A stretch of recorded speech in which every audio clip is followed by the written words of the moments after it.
everyone! Welcome back again to my YouTube channel. Alam nyo ba, may bago na naman akong nakita na isang loan application na pwede nating utangan. Pero, yung mga gantong bago na loan application, much better na manood muna tayo ng reviews about sa kanya para hindi na tayo magoyo sa huli, no? Na kung saan, hindi na tayo magsisisi na in-install natin siya na nag-apply tayo sa kanya. So, ngayon guys, ang topic natin is about kay Pacific Loan. So, meron sila dito advertisement na claim your 50,000 pesos now. Yun yung maximum na pwede mong mautang dito ha. Pero kapag first time ka, magkano ba talaga? 50,000 ba talaga?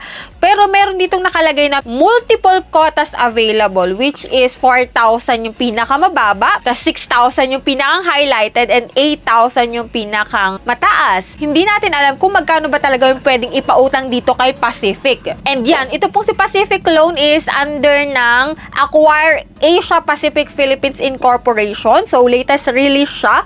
Bagong-bago, and meron pala siyang 42 ratings. At yung kanyang stars is 2.4 stars. So, medyo mababa, no? So, hindi naman makikita dyan sa ratings or hindi naman basehan yung ratings para masabi natin na pangit yung loan application or maganda siyang utangan. So, dito, let's see kung anong meron dito kay Pacific Loan at kung ito na ba yung loan application na matagal na nating inaantay, no? So, pero bago natin i-review tong si Pacific Loan na bagong-bagong loan application ngayon, sa mga hindi pa dyan nakasubscribe sa aking YouTube channel, ako, i-click mo na po yung subscribe button, i-like tong video na to at mag-iwan ka po ng comment about sa mga na-experience mo sa pag-utang sa isang loan application. Para at least yung mga bago palang uutang sa mga OLA is magkakaroon sila ng idea bago sila umutang sa mga loan application. So ngayon nga guys, meron tayong pa-weekly GCash giveaway at tuwing Monday po yung ating announcement. Kung hindi mo pa alam kung sino yung nanalo for this week, i-check mo po yung video ko nung Monday. Baka kasi nandun yung pangalan mo at hindi mo pa nakiklaim. Ayan guys, no, sa last Monday of the month, may mananalo rin ng ating pa-cellphone giveaway. O, diba? So, maghahanap ka lang dyan ng pwede mong utangan online. May chance ka pa na manalo sa pa-GCash at pa-cellphone. Wow. So, yan. Balik na tayo dito, guys, kay Pacific Loan. So, kung ikaw dyan ay bago sa mga loan application, huwag ka muna mag-install, mag-click hanggat hindi mo pa napapanood yung mga review about sa loan application na yun.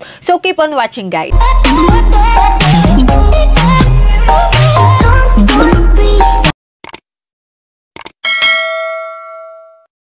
So, si Pacific Loan po is hindi available sa Android user. Ilalagay ko po yung link niya dyan sa comment section para makapag-direct kayo dito kay Pacific Loan once na naging interesado kayo na umutang sa kanya. Pero wag muna kayo mag-i-install ha, hanggat hindi nyo natatapos tong video na to. Ayan, install na natin itong si Pacific Loan. So, dito guys, kapag wala ka pa ditong account, syempre maglalagin ka using your active mobile number. So, click lang natin yung allow dito and itong sign in guys. So, dito guys, sa bungad niya, wala masyadong advertisement do kung magkano yung pwedeng ipaloan niya sa atin. So, nakalagay lang dito is personalized financial solutions, easy repayment plan, yan, mga yan. So, click natin yung apply para makita natin kung anong meron dito sa application na to. So, ito yung mga fill upan mo dito, personal information, itong work information na about lamang po sa pinagtatrabahuhan mo. Hindi na po dito need ng payslip, no? And after nun, guys, dito na tayo sa emergency contact. Tatlo lang naman yung hinihingi nila dito. Pero isipin mo kung sino yung tatlong ilalagay mo. Kasi maaari nila yung i-text or tawagan. And next dito ay guys is credit standing. Ilagay mo lang po dito is no loan and continue tayo. So dito guys, ano ba yung mga recommended ID dito? So dito, ang mga pwedeng ID po is UMID, National ID, SSS, Teen Passport, Driving License,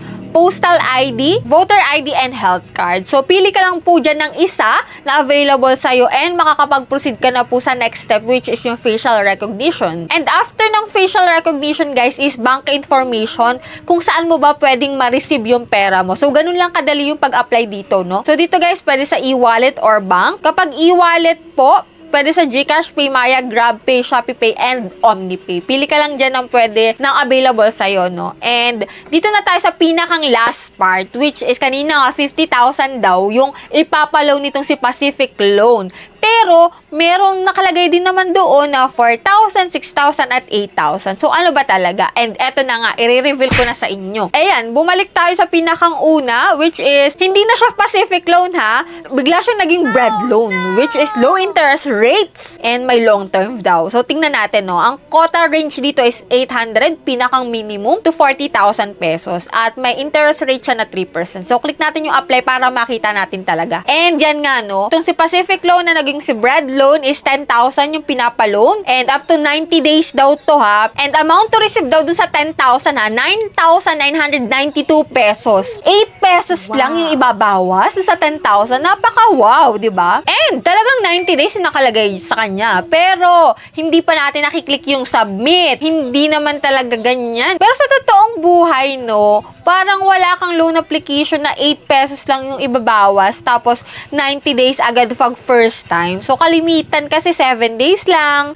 Maswerte ka kapag nag 15 days, 30 days. Pero, pag sa mga gantong bagong loan application, parang ang layo, no, na 90 days ka agad siya. At tapos, 8 pesos lang yung ibabawas. Anyway, ikiklik ko yung submit para malaman natin. Pero, since ito ay bago, mag-under review pa to. So, yan, successful nga, no. Pero, nakalagay dito na hindi lang siya 8 pesos. Nakalagay dito yung interest na 720 pesos. May interest siya ibabawas. Negative, oh. Negative 720. So, asahan mo na yung 8 pesos at 720 is mababawas dun sa pinakang principal amount mo. So, kung totoo man to na 10,000, okay. Pero kung hindi, nako. Pero sa mga nakapag-loan na dito kay Pacific Loan, pakishare po na experience nyo dyan sa comment section para at least yung mga magtatry dito kay Pacific Loan is magkakaroon sila ng idea na, ganito pala dito. So, yan lang yung meron dito kay Pacific Loan. Sana nagkaroon kayo ng konting idea kung anong meron sa kanyang application, kung magkano ipapaloan niya, no, bilang first timer na, yun nga, 10,000 daw. Ewan ko kung true. Ayan. Pero sabi ko nga, yung mga gantong mga loan application, hindi po agad malaki yan.